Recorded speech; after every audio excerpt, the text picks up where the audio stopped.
السلام عليكم ورحمة الله تعالى وبركاته. بسم الله الرحمن الرحيم، وأفضل الصلاة وأتم التسليم على سيدنا محمد وعلى آله وصحبه وسلم. Today we're joined by Nadim Sarras. Is that how you say your name? That's how you say it, yeah. Okay. Assalamu alaikum. Yeah, I just want to say it nice. So, alhamdulillah. We're joined by Nadim Sarras, founder of Boba Quest, alongside your brother, alhamdulillah. And it was just a pleasure to have you on, inshallah. Pleasure. Thank you for having me. Alhamdulillah.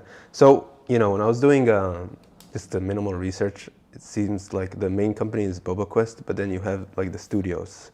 Just like as a so the studio is Viridian Studios Inc., and then the product is Boba Quest. Okay. So that's our Boba Quest is our first, hopefully, flagship product, and then we, inshallah, plan to release more games and experiences after that.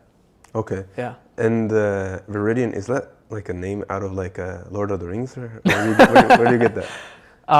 Viridian actually refers to like a certain shade of green. Oh, okay. Yeah. I didn't know that. So it's just after a color, yeah. We needed to find a cool name, so Yeah, that's the best we could come up with at the time. It was similar. I don't know if you've heard of like Peter Thiel. He has like these companies, Palantir, and and I think he named them after. I don't know. You probably watched Lord of the Rings. You have the ball. Do you know the word the all-seeing eye? You know that? The eye of Sauron. Yeah. But it was just different things, and then it was similar to that. Oh, that's funny. Like that ancient languages, alhamdulillah. But alhamdulillah. So before we go into the depths of the topics I wanted to cover, just give us a quick background how you got here, like what led you to start Viridian Studios, and then specifically Boba Quest. Yeah. So I can just kind of give you the whole background story of me just a little bit. So was raised here in the Bay Area and went through, public school and everything. And I wasn't really sure what I wanted to do, but I knew I wanted to probably do something in tech. So I ended up studying computer engineering, which is like pretty broad. You can do hardware stuff, you can do software stuff. And after I graduated, ended up working as a software engineer for a few years at some startups, and then I ended up working at Meta, and then I ended up working at Samsung. So I kind of got a taste of like small companies and giant companies, which was cool. And but I was always entrepreneurial. I always like wanted to like do something, outside of the corporate life. And back maybe about 3 or 4 years ago, my brother Yusuf, who's my co-founder actually, he was working at a boba shop, and he was actually a boba barista. So he would actually put all these drinks together and everything, right? And that's when he came up to me with the idea for a game about boba. And he was always pitching ideas to me, but when he pitched this idea to me, I was like, okay, like that, there's something there. And I also really trusted, so I'm a gamer, he's a gamer. We played all kinds of games growing up, and he has been building games for a long time actually. And he's actually more of an artist, but he also has a computer science background. Like a designer? He's a designer, yeah. And he actually really like understood the gaming market or the gaming industry because I remember when Fortnite first came out, no one really knew about it. If you remember, Fortnite wasn't... That was in like 2017 or... Yeah, maybe, I think probably earlier than that, but I think it was a completely different game. It was like people, you like just try to survive from zombies and build forts and stuff like that. Okay. Yeah, then they pivoted it, but Yusuf called out like, hey, this game's gonna go big. And it ended up going big. And he called out a few other games like Cuphead, which also became very popular. He also pitched to me another idea where like it's kind of like the same idea as Stray, which is another game that became very popular where you're kind of like a cat roaming around a city. And so I really believed in his game sense, and like I knew he had like really good design skills. And I'm kind of like a tech guy, I know how to build things, so we decided to go for it. Inshallah. Yeah. And personally, I mean, I don't have that much background in games in general, but just to get the audience familiar, Boba Quest, how do you describe it? Yeah, so the vision for the game has changed multiple times, but right now what we're doing is we're gamifying the boba shop and coffee shop experience. So basically, what you do is you travel to real shops, and you use augmented reality on your camera to like collect digital items and goods, and then all that stuff you collect plugs into like an actual full console-like game experience. If you ever played Animal Crossing, if you're aware of that.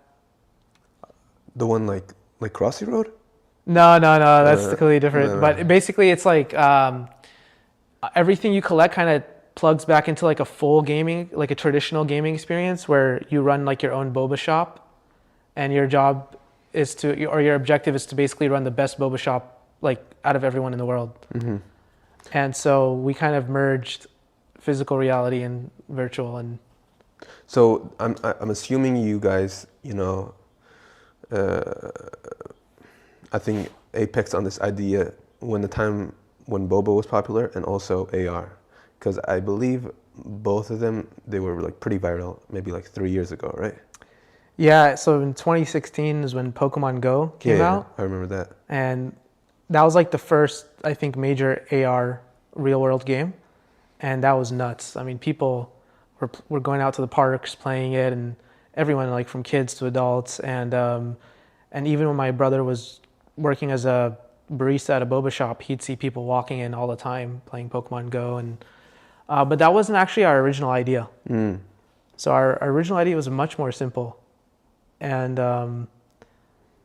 so we've actually, it was just me and him in the beginning, and we kind of built some prototypes, and it was supposed to be a 2D game in the beginning, and it was just like going to be a very simple game about running a boba cafe and making drinks and stuff like that. It would be like a multiplayer, or like the guests would be like CPU, or the customers would be CPU? Or? Customers would be like CPU, so it wasn't like a grand vision like it is now, but but we quickly realized like we didn't have the entire skill set you need to make a like really good game. So we went out and decided to try and hire and team up with other people like animators, modelers, developers, more concept artists, designers. So we always like wanted to make a game that was like really enjoyable, something unique, and like something very well polished. Otherwise, to us, it didn't feel like it was worth our time. Yeah. So it transitioned from kind of like a side project to a bigger idea. That's right. Yeah. Okay. And then so I think last May we had a launch event, and we invited like 100 influencers, all from like gaming influencers to people who like boba and stuff like that, to actually come and demo the game. And the vision for the game at that time was kind of a more basic. It didn't have this AR real world component to it, and it was more, if you ever played Overcooked, it was kind of something more similar to that. But even though everyone loved it and like the feedback was good, it was like we still felt something was missing. And what was that? The AR aspect? Well, no, we just felt like, okay, this is a good game, but it's like, it's not like anything like that new. It's not like anything shocking. It's not like a new experience. So we went back to the drawing board and revisioned our idea again. And so we've done that process so many times over like the last 3 years, just iterating and kind of figuring out like what would be a better game that people would love. So I wanted to get more aspect, not necessarily on the building side, but on the marketing side, in terms of, I mean, obviously I assume most of your customers would be in the teen age, right? It's a gaming, or like under age of 30? Yeah, target is around 13 to like 35. Okay. Yeah. Yeah, and then I saw you guys had like decent traction on social media, and you mentioned that you did a launch, you invited influencers. So when you're, you have the product and you're going out to, campaign and market for it, what's your go-to strategies that have worked in terms of this? Yeah, I mean, I think the core of everything was just, at least for the environment we're in right now, just making reels is the biggest thing that grew us. because we would have some videos that would go viral. Like I think we would of course make videos about our game, but we also do like showing the gameplay. Like showing the gameplay and like showing like features, like, hey, we just built this feature, et cetera, et cetera. Like, what do you think? But we also like did funny skits like with Boba. So we just like make funny videos of just doing dumb stuff with boba drinks. And some of those videos got like millions of views. Oh, wow. Yeah. But like, you just don't know what's going to take off. So my advice for anyone building a product or doing entrepreneurship is like, in my opinion, the quickest way to grow is like to just build reels and post them. You guys did that both on Instagram and TikTok? Instagram and TikTok, yeah. Okay. Yeah. And that started in like 2022 or last year? Or? I mean, yeah, probably 2022. Yeah, around 2022, because we've been posting for about 2 years, building our audience. Yeah, I know that the TikTok algorithm was hotter in like 21, right? That's what you could post a selfie and you could get 1 million views. Like yeah, anything was going at that time, right? Yeah, I think our first video is a funny story. So I mean, my brother is a designer. I'm an engineer. We're not like typical extrovert people. We don't, even I struggle with my face on the camera, and so it was. Well, you're not struggling now, huh? I mean, I'm kind of used to it now, but I'm still a little nervous. Yeah. But it's not easy to like record yourself and upload it online. But so it's like you have to get out of your comfort zone a little bit. But our first video, we were in a parking lot of a tea shop called like Happy Lemon. Oh yeah, I heard of that. Yeah. Yeah. And I told Yusuf, I was like, hey man, let's just make a video right now and upload it to TikTok. And he was kind of reluctant. And Yusuf is very, very perfectionist. That's his biggest weakness. He's so perfectionist. But I like to I'm like, let's just try it. Let's see what happens. And so we just made like, in 10 minutes, we made a video of like, how do you insert a straw into a boba cup? Like different ways. So most people don't know, if you just go like straight down, sometimes like the straw won't pierce the covering. Yeah. You have to hit it at an angle. Okay. So we just made like a short video like that, and it got like 60,000 views. First video on TikTok. That's pretty good. So that's great, right? I mean, that's crazy. So that's my advice, is to post short form video. Okay. Yeah. So and I was gonna ask you, in terms of when you're building the business and you're going from the side project to the main idea, and you're taking it semi-seriously, you agreed with your co-founder, who happens to be your brother, and I was going to ask you, how does that dynamic work, like going into business with family? Some people, they suggest for it, that you want to build stronger ties. Other people, they're like, oh, money can destroy relationships, and right, and how's that experience been for you personally? I'm a pro advocate. You should do business with family. Those are the people you trust the most. And I agree, actually. Yeah. I agree, but you have to be. It's not easy, but if you can make it work, it's a huge advantage, because you can be very candid with each other. You know each other. You know how you both work. Of course, loyalty is there. The trust is there. So I see it as a big advantage, especially your brother. I mean, who else are you going to trust, like that intimately? So you can discipline him as well, huh? Older brother, huh? No, I mean, he's disciplined me, man. It works both ways. But it is challenging. You have to be very mature, and there needs to be a degree of professionalism and respect, and you have to be able to disagree and come to solutions, basically. Yeah. So it is challenging, but if you can make it work, it's a huge advantage. And where do you draw that, I would say, professional line? Because when you're in a traditional work environment, you go to work and then that's the standard. But when you're doing business with family, you're in the house and everything. It's not like strong barriers, right? One time you can be like joking about on the food table, and then the next minute you're just talking about business, right? That's right. Yeah. So how do you personally navigate that? Honestly, I'm still struggling with it. I mean, we don't really, at least for me and him, we don't really have that barrier, which is probably not a good idea for most people. because it'll be like 6 a.m. and I'll ask him questions. It'll be like 8 p.m. and he'll mention something to me. Yeah. So I don't know. That's a tough one. What helped us is like we got an office actually, and our office is actually a coffee shop. So we rented out a coffee shop and we stayed there after hours, and that's a good like. That's quite unique, though, right?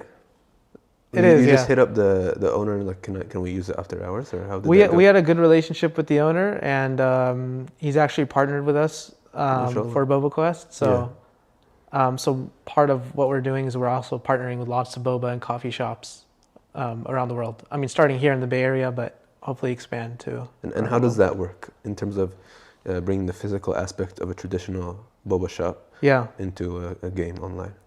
Yeah, I mean, right now the partnerships are more kind of like for marketing purposes, but once Boba Quest launches, we can do things like integrate with their rewards programs. So if you visit a store X amount of times, maybe you get a free item in the game, or maybe if you log into our game and you visit the store X number of times, you get like a free boba drink. So we can do like these kind of partnerships. Also, like pretty much everyone we've talked to, whether it's a coffee shop or boba shop, most of them usually have like a unique drink or like a special drink just on their menu, or they have like some special logo or character or creature or whatever, and they've all kind of like wanted to put their branding into our game. So like their special drink is like a drink in our game, their character is a character in our game, which is interesting because we can do a lot with that as well. So they can have, maybe like a poster in their store, like featured in this game, and like a screenshot of like. Yeah. Oh, okay. Yeah, exactly. That's nice. I remember, since we live in the Bay Area, Trader Joe's is popular. When I was little, if you found like the secret, the logo of each store, you got a free candy, and they would hide it. Oh, that's very cool. Yeah, but it was something similar like that. Or you have like, I think Jamba Juice, they have like a secret menu, right? And they don't have it listed, but it's like whoever knows, right? Whoever knows, that's right. Yeah. I like that idea. It's the terms,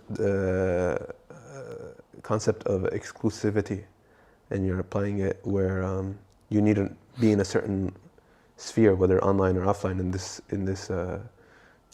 In this genre, you'd be online on the game, but you have that exclusivity, and you're applying it to the exactly. Life. That's what makes us different from a lot of games is we have like that unique distribution channel through like these stores. So, yeah. MashaAllah. And since you've been taking it, your official launch was last year, right? So we haven't actually launched the game yet because we've gone through multiple revisions on the concept, and we have a prototype now out on test flight. We're launching a Kickstarter campaign on October 22nd. But yeah, the full game hasn't launched yet. Hopefully next year. So you're taking the startup route of just launching many times on different platforms? What you mean, like launching our marketing or launching the actual No, product? I mean like you've gone through so many iterations. Iterations, right? Yeah. And then each time you launched, maybe not this specific one, you haven't launched it, but you just keep on doing it. I think that's a common startup strategy, right? You just want to keep on launching until you succeed. Exactly. You want to get feedback as quickly as you can, as early as you can. And actually, it's tough to do that with a game because unlike software apps, for example, it's not just, you can't just have one person build a minimal viable product in like 3 months. Usually you need like a team to put something together and get it out there and get feedback. It depends on the type of game you're making, but it's generally the case. So what's like the technical difficulty of a product like this? Of a game? Yeah.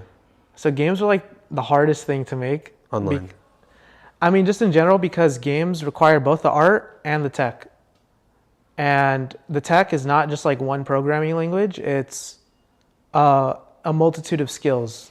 You need like animating, you need 3D modeling, you need developing, you need like network code. You need all these things, and you have to make them all kind of work together. At the same time, You need everything from the creative. Is the gameplay design good? Is the art good? Is the sound good? Is everything blend together? So it's like you're making a movie basically. So it's hard to like get feedback on a movie before you actually make it. You know what I mean? So it's a very difficult industry. In terms of doing like a phase one, starting from scratch, it wouldn't be like a SaaS app where you could just do it in like a week or something. You would have to wait, like you said, like 3 months, 4 months if you had a full team. Yeah, pretty much. But there's other ways to get feedback. Like you can do like surveys, or you can kind of do what we do is like you build out like one little feature and then like you make a video about it and you post it and see how people react to it. You can try and get feedback other ways. And in terms of, you know, we're living in mid 2024 now, AI has boomed. Mm-hmm. How have you been able to use it or plan to use it in the future in terms of specifically the motion pictures? I remember I was hearing a talk the other day. There's a person named Michael Ovitz. He was a big guy in the media industry, but he was saying like with AI, it's crazy how fast you can animate. And I was wondering whether like a small startup like yourself so far, can you use it or are you planning to use it in the future? You can definitely use it. I think there's like some very useful AI tools out there that can, I think, build models for you. But our team is like we have such like a specific design that matches with our brand and our creative, that we just do everything with our own hands, basically. It's even like what is it? Even the code, you haven't used any AI tools? Nope. Like Copilot? We haven't used any AI, yeah. It's just all ourselves. You're taking the long road? It is the long road, but like, it's like, for example, are you familiar with Studio Ghibli? No. No, okay. You know, like Nintendo, like Mario and all that stuff, right? So Mario has like a specific theme or brand. Like they wouldn't necessarily want to generate AI models of like Nintendo characters or like Nintendo World because they have such a specific design. In terms of their visuals, right? In terms of their visuals, yeah. So that's kind of how it is with us. Like we have such like a specific design in mind that it doesn't really suit our use case. But like, let's say I was making a more generic game. How about like a game like Clash of Clans? Yeah, like let's say I wanted to make a Clash of Clans game. But I didn't really care too much of like it didn't make, the design didn't have to be exactly like one way. If I want like just some like soldiers, like I can have a degree of variability of how they look, then like, okay, AI would be something good to use. Mm-hmm. Or if I was like, if I was trying to make a game about soccer, I could use AI to generate the soccer players. Like that might be fine. You know what I mean? Because it's not like a very specific style I need to adhere to. Then AI is very good. Like AI can really speed up the game development process. So that's a huge advantage actually for some studios, I think. Inshallah. Yeah.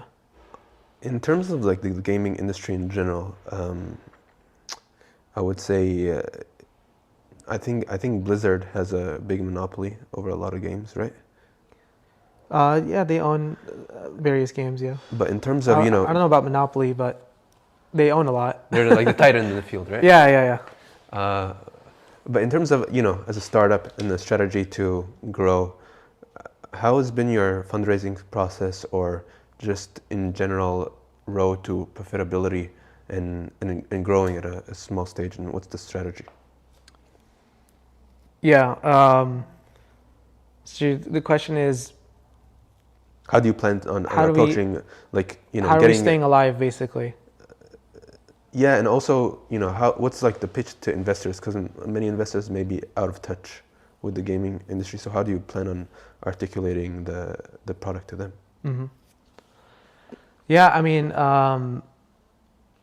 when talking to investors specifically, I think you want to focus on like key points like how big is your idea? Like, how scalable is it? Is it just going to be one game that you release on the store that lasts for 1 year and makes maybe $10 million?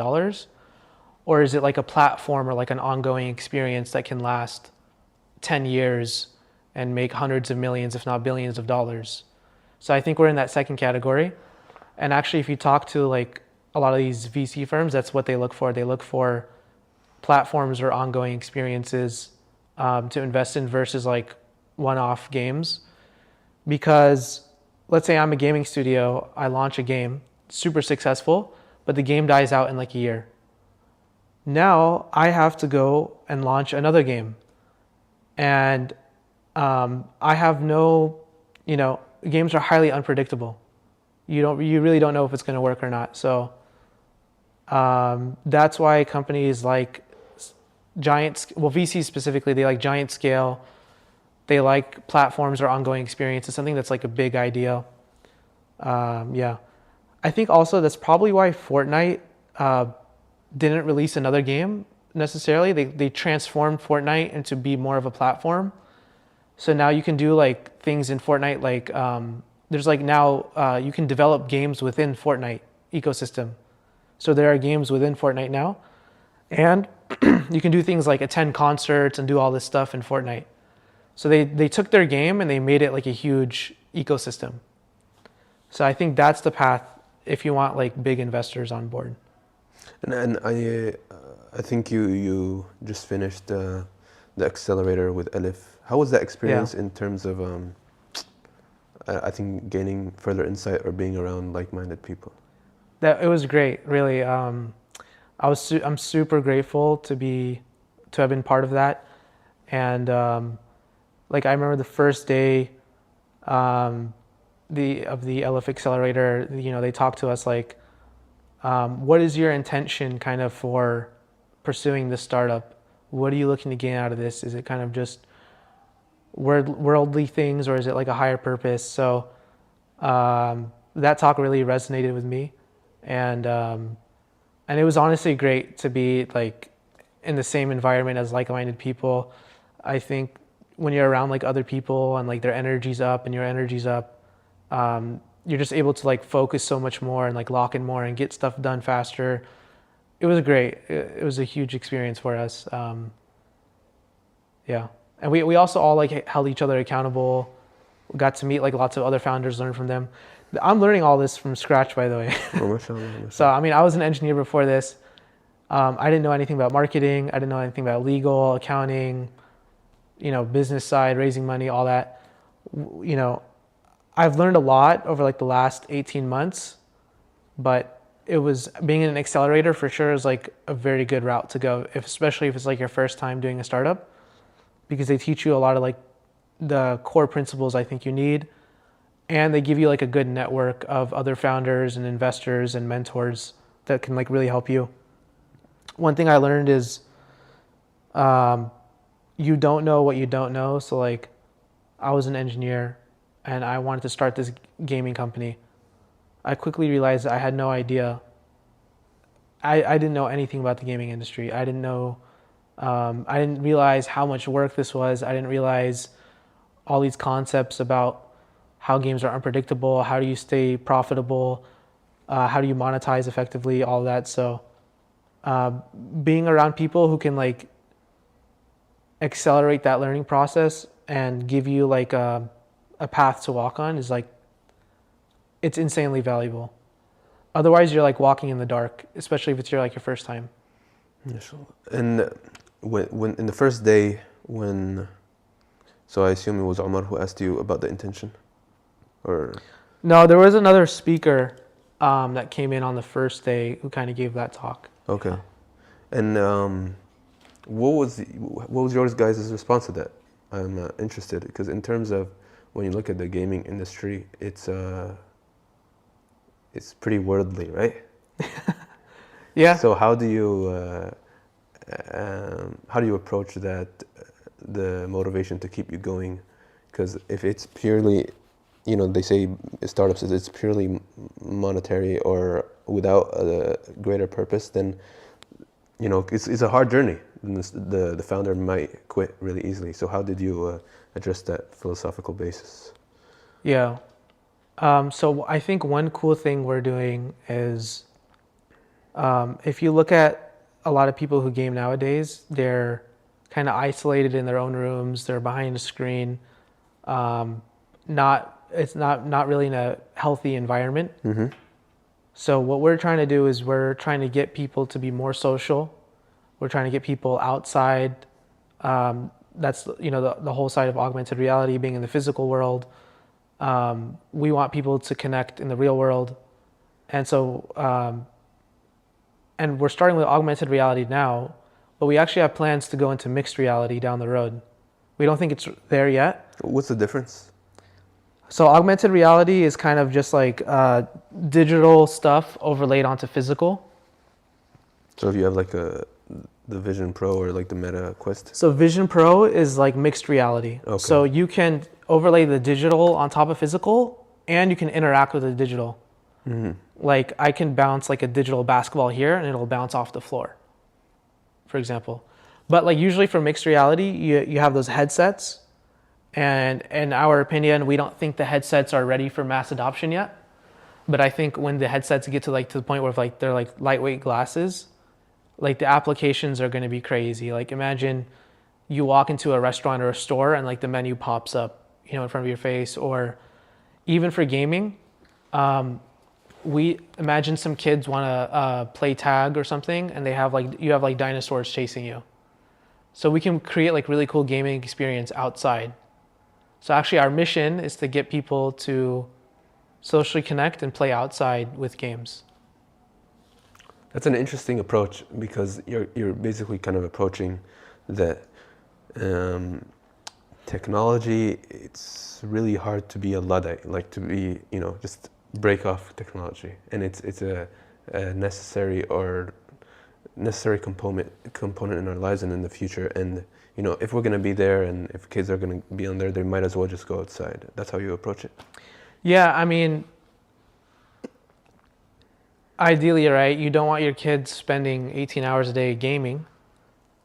But if they're going to game, at least let it be in a healthy way, or a healthier way, where they're playing outside, they're interacting with other kids. And I think with the technology that's coming out, like I think it's more possible now. What's your predictions in terms of like mass adoption for mixed reality? Yeah, I don't know, but I think if we can get the hardware to the point for these headsets to where it's like very light on you and very easy to wear outside when you're just walking around, then I think it'll hit mass adoption. I don't know how long that's gonna take. Maybe it's 5 years, maybe it's 10 years. But that's why we're starting with augmented reality now, because it's just a lot easier. It's just your phone camera, and the model is already proven, right? Like you saw Pokemon Go. People were playing Pokemon Go outside in parks. So people actually went outside to play video games. Mm-hmm. So we think we can do something similar at these boba shops, at these coffee shops, because these places are already kind of social hubs. People already hang out and all that. And there's a good crossover in terms of the people who like boba and the people who like to play games. So that's where I think Yusuf, your co-founder's expertise helped, where he knew the genre brace really well, right? He worked there, does. Right? He knows both sides. Yeah. He's got my whole family hooked on boba. Oh, yeah. He's the one who basically introduced us to it. All my cousins, myself. Yeah. So you guys now like drink boba at home, or you have your own boba maker? I don't know how that works. Yeah, I mean, me personally, I get boba usually like a couple times a week. Oh yeah. Him, I think it's like almost a daily thing. Yeah. Some people like coffee, some people like boba, you know? Yeah. Alhamdulillah. Are you more of a boba or a No, coffee person? I'm tea. Tea? Okay. Yeah. Tea is very good. But I would say the boba market in 2020, in my understanding, it was at its peak. But I think it's still growing. If you look at like all these major chains like Starbucks, Dunkin' Donuts, Jamba Juice, Peet's Coffee, they're all adding like boba or like jellies to their menus now. Oh, I didn't know that. Yeah. So It's still growing like year over year. Even me personally, I've noticed lots more stores opening up here in California, and yeah, it's just growing all over the world. So. And where do you see the company in 5 years? Yeah, that's a good question. Hopefully, ideally, at that point, Boba Quest will be like a major real-world game that everyone is playing, across the world. And so we would like to definitely keep that going, continue to update that, build cool experiences on top of it, integrate with the rewards and all of that. But at the same time, we want to keep launching really cool games. Under the studio, right? Under the studio. Yeah. So probably with the focus on social, casual games, which may or may not use like augmented reality or mixed reality. Mm-hmm. So just regular games? Yeah, just regular games. Mm-hmm. We just like games in general, but I think the company mission overall is to like build like socially connecting games for people and get them outside. In terms of connecting people, when you're building a game like this, especially if it's similar to Pokemon Go, how's your approach in community building? You have the virality factor in terms of reels on TikTok and Instagram, but in terms of being, especially a game, most of the successful ones, they have a really dedicated and invested community, right? Whether it's like Fortnite or like Clash of Clans or the other games, they really associate with it. So in terms of Boba Quest, how do you get your users how do you basically build a community out of your users? Yeah. The great thing is like we're not starting from scratch. We're starting with people who like Boba. So it's already like, it's a huge IP already to kind of start from. And just like everything, like any other studio that's trying to, build themselves, it's just years and years of marketing and hard work and just building a good reputation with your fans. Yeah, with that being said, we have a lot of crossover with people who like Pokemon, Animal Crossing, Nintendo. So, and I would say we're not actually building something like Pokemon Go. We're not building something like exactly like, I would say we're building something more like a fully functional game like Animal Crossing that takes advantages of the elements of a game like Pokemon Go. Because you want to make sure the game is not just about collecting things, which, you know what I mean? You don't want to just go to a store and just collect items and then call it a day. Those items should have utility. Those items should have purpose. They should have some incentive. So all the items you collect actually plug back into the actual game that you could play from your home or from a console or whatever. Like imagine if Fortnite said, you can collect, people go crazy over Fortnite skins. They spend $20, $50, $100, whatever. It's not that smart, huh? I mean, you'd be surprised. Like, I remember. Is people just like to get hooked on it? They hooked on it, but like they like to flex. Yeah. You know what I mean? Yeah. Just like with the adults who like to buy like nice cars or whatever, or nice clothes, they like to just flex, But for the kids. But for the kids, that's their form of flexing, basically. What's the word they used before flex? Like traditional to stunt? No, stunt, peacock. That's a good word. Yeah. Yeah, but basically, like, it's not only about these skins and stuff that look cool. There's like other features that people buy and stuff, but yeah, like I was saying, like imagine if Fortnite said, okay, you have an opportunity to unlock Fortnite skins, but you have to go travel to these real world locations. I guarantee you a bunch of people would be doing that. You know what I mean? And that's where the partnerships come in because it's like an advertising model. So you can bring people to a location. So in our case, let's say we have 100,000 users in a certain area. We can tell like a boba chain, hey, we have 100,000 users. We can have events at your stores on like specific days, specific times. And that's a really cost-effective way of marketing. Instead of running ads, we already have all the people who like Boba or like who are already willing to come visit, maybe buy something. Mm-hmm. You know what I mean? So that's the way. I think Pokemon Go has that similar model. Like I think McDonald's. It died, right? I wouldn't say it died. Pokemon Go, like I didn't hear anybody talk about it like past couple of years. No, I mean there's still tens of millions of people playing it. I think 60 million people still play it, but it did have a huge drop-off rate after the first year. And I think games in general have a big drop-off rate, but if I was just to speculate, it could be that because their game was focused on collecting, but there was no utility or incentive really on the back end where all that collecting. Where you could play it like without.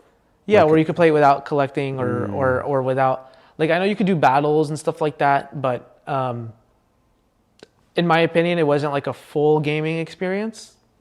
So I think that's the difference with us. Is like we're providing a full gaming experience. And when you learn from building a company or anything of that sort, you want to look at the history of that field and competitors and see any lessons you took from them. But these companies, whether it's Pokemon Go or Fortnite, were they already established brands, like they had money to work with, or did they start from nowhere? Do you know that? And how can you relate to them? Yeah, well, I don't think that's the case with Pokemon. Pokemon, yeah. I mean, they partnered with a company called Niantic to make Pokemon Go, but yeah, I'm not sure. That's a good question, actually. Epic Games, I'm pretty sure they had titles before Fortnite, but yeah, that's a very good question. So a lot of these bigger gaming studios have been doing this for a long time, where they have lots of money, whatever. So it's a big challenge when you're not established in the industry and you're trying to build something big. Yeah. So it's very difficult. And you said that the release, inshallah, is going to be next year, or what are you guys targeting? Inshallah. Like a Kickstarter in a month or two, and then you have the release next year, or where? That's the plan. Yeah. So hopefully around the first half of next year, we want to roll out our beta here in the Bay Area and get people to actually start going out and playing the game, and hopefully do the full launch in the later half of next year, and then scale it basically across the world. So it takes a lot of time, a lot of planning, but there's no beta currently right now for like people to go on. It's going to be we have a private test flight prototype, but it's not open to the public yet. And if people want to join, how? Well, one of the things you can actually buy on our Kickstarter will be early access to our beta. Okay. So if you guys want it, go to our Kickstarter. Inshallah. Yeah. It was Nadim, it was a pleasure having you on. Yeah, same here, brother. Thank you for having me on. And inshallah, we hope all the best for you, success. Everybody, inshallah. Don't play games all the time by yourself. If you're gonna do it, go outside. And alhamdulillah, it was a pleasure to have you on, Nadim. Thank you, brother. Jazakallah khairan. Walaikum assalam.